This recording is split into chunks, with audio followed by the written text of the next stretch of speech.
Hey everyone, welcome to the Hey Hannah podcast. I'm your host, Dr. Maya Fields, but to my friends and those who know me well, I'm just Maya.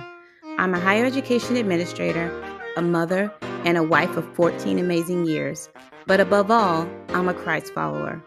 This podcast is a special platform created to honor the memory of my beloved daughter, Hannah. It's here that I have the chance to have the conversations that I never got to have with her, to share the wisdom and love I wish I could have passed on. It's a reminder to cherish the precious moments we're given and a testament to the power of healing, hope, and personal growth. If you're someone who's seeking personal growth, inspiration, and practical advice to build a solid foundation for a successful and fulfilling life, this is a place for you. Join me as we honor Hannah's memory together. Laugh, cry, and learn. Get ready for a podcast that is so much more than you could ever imagine. The Hey Hannah podcast, healing hearts, one conversation at a time.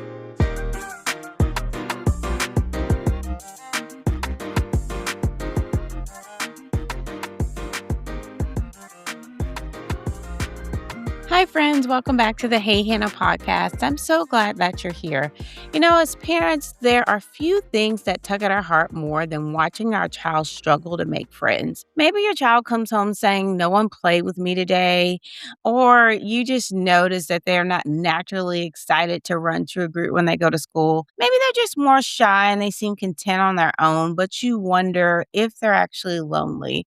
Or maybe they have friends, but you're beginning to notice those friendships aren't bringing out the best in them. The truth is, friendships are one of the biggest influences in our children's lives. You know, they shape their confidence, their behavior, their character, and even how much they enjoy going to school.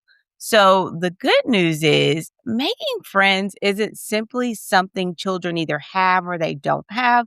You know, friendship is a skill just like any other skill. And like most skills, they can be learned. So today we're going to talk about how we as parents can help our children build meaningful friendships without trying to manage every social interaction. So let's dive in.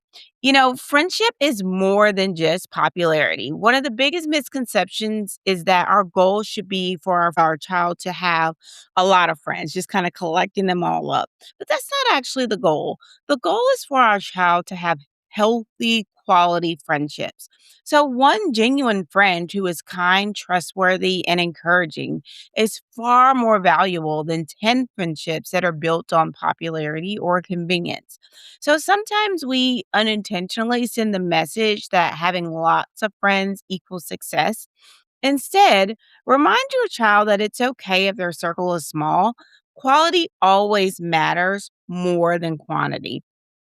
Now, when we think about friendship as a skill that can be taught, we often teach our child math. You know, we teach reading, we teach manners, but friendship isn't necessarily a class that I ever remember having in school. Sometimes we assume that kids will just figure it out, and many children simply need someone to teach them what friendship looks like. Teach them how to be a good friend. And you can do this by practicing skills like looking someone in the eye, smiling, introducing yourself, asking another child about their interests, taking turns, sharing, including someone else in a game, or listening instead of always talking.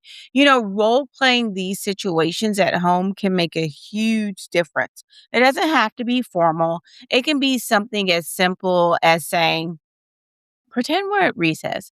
How would you ask someone to play?" The more children practice in a safe place, the more confident they'll become in real solutions. I would suggest a good time for this if you're just thinking like, how can I throw this in? Around the dinner table, a lot of times you're getting the conversation going, getting your kids to talk. This is a cool little one that you can do while everyone's eating dinner, and you can just kind of have everyone chime in. But you'll be surprised at how the more you'll practice these things, the easier it is for your children to recall these skills when they're in those actual situations.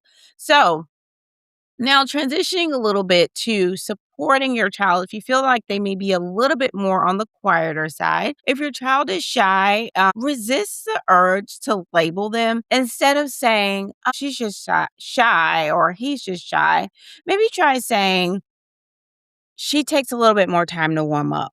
because those words matter. And of course, you don't mean any harm or ill intent by them, but you don't then want your child to start internalizing that of being shy and using that as their way just to kind of navigate their way through the world.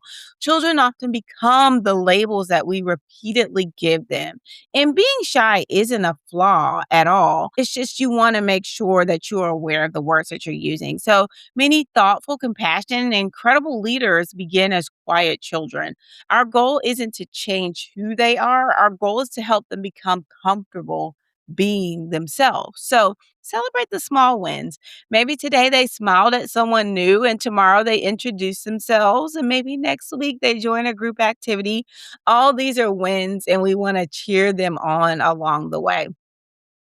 Now, another thing that we want to do, especially when we're helping our children with navigating friendships, is help them recognize healthy friendships. As a parent, I feel like this is one our jobs. This is one that definitely goes in our bucket. We have the foresight as adults to kind of see what's going on or pick up on maybe actions that our children don't necessarily see. We have the wisdom from living life to kind of know, I kind of seen how some of these things may play out. That doesn't mean that you jump in and just kind of quarterback the entire situation, but use that wisdom. God gave you that wisdom and ability to help your child navigate the world. So this is a place that we want to definitely use those skills. So help your children recognize healthy friendships. Not every friendship is healthy, unfortunately. And one of the best conversations you can have is asking, how do you feel after spending time with that person? Healthy friends, they encourage you. They tell you the truth kindly. They celebrate your successes with you. They include you. They respect your boundaries, and yet they make you feel safe. But unhealthy friendships, on the other hand, there's a lot of drama, there's controlling behavior, excluding others, maybe laughing at someone else's expense, or there's pressure to break the rules. Teach your children that a real friend doesn't ask them to become someone that they're not. And that's a good skill to pick up on early. Another thing that we want to be cautious of is when your child feels left out. We want to make sure that we are talking with them about how to navigate those feelings. Sooner or later, every child experiences rejection. I mean, we experience rejection as adults. They won't be invited to every birthday party, they won't always be picked first. Someone may forget to include them. Our parent instinct is to jump in and fix it. And sometimes we may call another parent, sometimes we want to step in immediately, but often our children need something different. They need someone to listen before trying to solve the problem. I remember hearing one time, it was a little social media reel. I don't remember all the details of it, but I remember it saying one of the things that they learned as a parent when speaking with their child, and kind of they felt like they were jumping in and saving the day and they were doing the right thing. And they didn't understand, like, why was a child, and it wasn't a little child, maybe like a preteen or young adult, like, why were they always getting so frustrated? And they said they had to start asking themselves, well, asking the child before, like, as they were telling the story, am I listening or am I problem solving? So this is a good one to kind of think about here.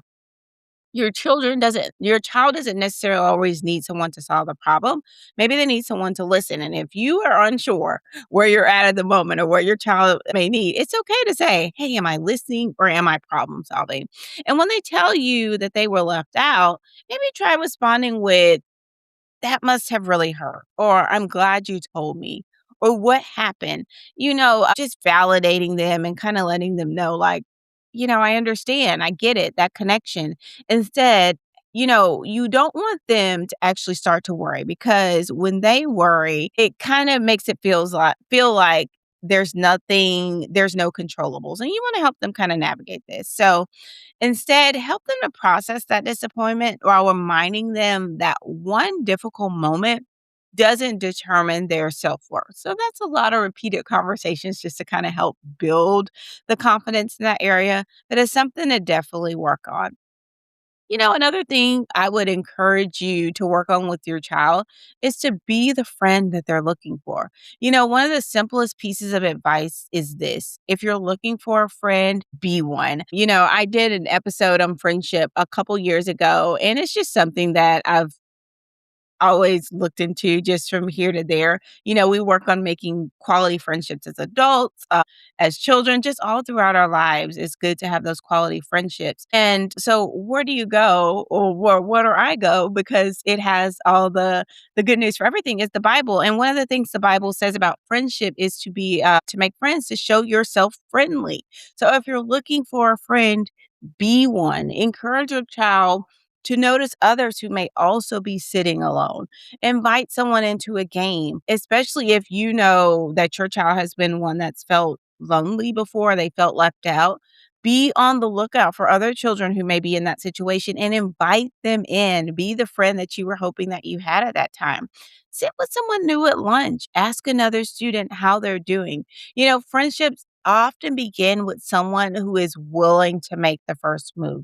Now, as parents, what we want to avoid is unintentionally making friendships harder. Avoid solving every social conflict. I've seen this kind of firsthand as a parent with my own child. And it's just, I know as parents, we want to definitely jump in and solve all the things. But ultimately, it can do more harm than good. Children can develop the most beautiful friendships on their own, and they typically navigate conflict really well and they solve problems pretty quickly, especially when they're really young. But when we as parents kind of jump in too soon, we can kind of overcomplicate that more than children even are thinking. And ultimately, it can kind of put a bump in the road to that child's friendship, and it can kind of be unfortunate. So I've witnessed that personally with my own kids. So if I can say anything, I would encourage you to avoid solving every social conflict. If you can, kind of let the children navigate that a little bit on their own. Now, avoid speaking negatively about other children in front of your child. This is just a good practice, period. You just don't want them to pick up the habit of spotting the and outlining the negative qualities of other people. Avoid comparing siblings or classmates, and avoid pushing friendships simply because you like another parent. I have made some wonderful mom friends, and all of our kids are not the same age, or not necessarily playing in groups together, and that's okay. As much as we want our friends and our kids' friends to be right there together, sometimes it doesn't always work out, but you want to avoid pushing friendships simply because you're happy about the parent. While that is fine, that's not something that you want to do when you're trying to help your kids with managing their friendships. So instead of coaching, maybe ask questions, listen, encourage your kids, and then let your child practice the skills that they're learning. And that's how their confidence grows. Now, when we look at friendship, again, from a biblical perspective, one of my favorite verses about friendships is in Proverbs, and it says, "A friend loves at all times." What a beautiful picture of what friendship should look like. And another verse in Proverbs is, as iron sharpens iron, so one person sharpens another. Healthy friendships don't simply make us feel accepted, they should make us better. That's the goal. That's what we're aiming for. They encourage us to be kind, to be honest, to be courageous, to grow closer in Christ. So that's the kind of friend I want my children to have. But even more importantly, that's the kind of friendship and the type of friend that I want my child to become. I love that in the Bible, God calls us a friend, says that we are a friend of God. So this is something that we're working towards all the time. So I think it's important as kids are young, to teach them the importance of friendship, kind of what they're aiming for, the type of friend they're looking to be, the type of friend that they're looking to have, and the type of friendships they're looking to grow. So please don't discount the importance of working on these skills with your children. So this week, ask your child three questions. Who made you smile today? Who did you encourage today? And is there anyone who might need a friend tomorrow? Those simple conversations can teach empathy, kindness, and awareness in ways that last far beyond the school year. So, as we close things up, friendship isn't about being the most popular child in the classroom. It's about learning how to love others well. As parents, we can't choose our children's friends, we can't protect them from every disappointment. We can equip them with the character, confidence, and compassion they'll need to build healthy friendships for years to come.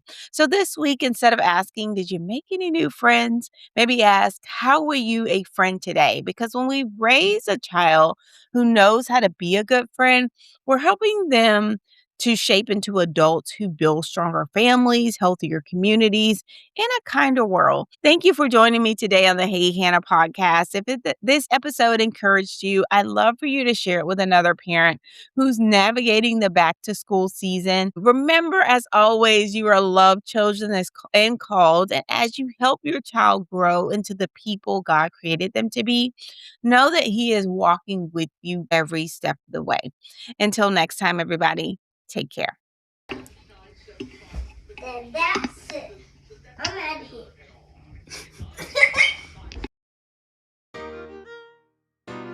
So much for joining us on this episode of the Hey Hannah podcast.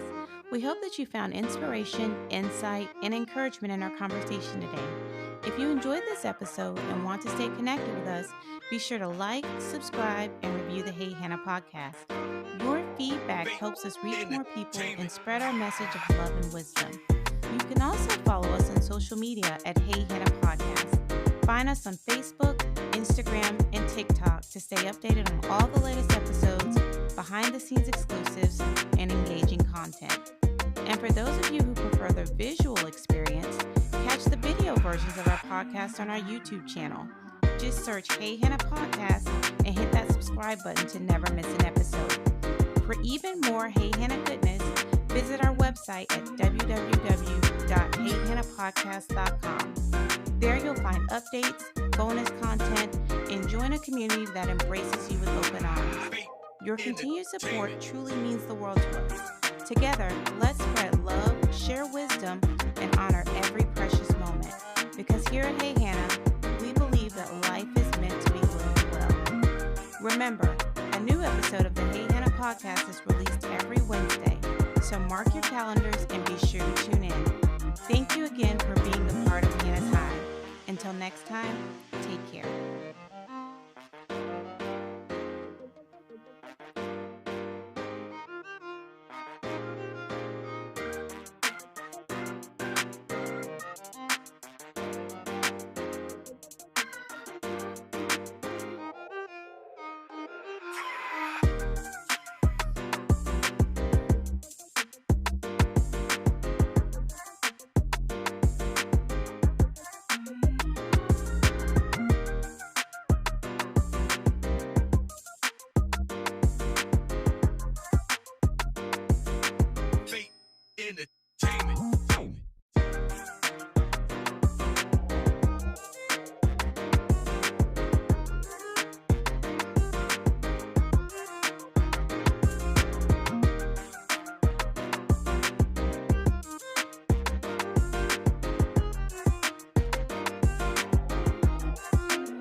Entertainment.